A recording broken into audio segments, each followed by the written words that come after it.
صديقي، أفضل سبحتين أحجام كبيرة وفئة سعرية تقريبا قريبين من بعض تقدر تهاديهم: اللابس لازولي والجاسبر اليمني.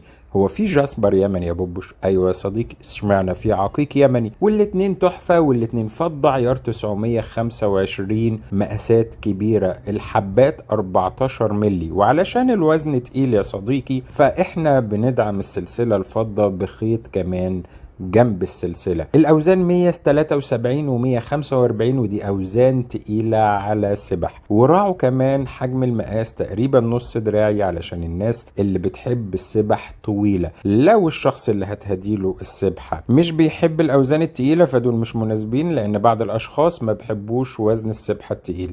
لكن الناس اللي بتحب الحجم وبتحب الوزن التقيل للحجر فأهلا بيك في أكبر تحفتين من اللابس لازولي والجاسبر اليماني فضة عيار 905.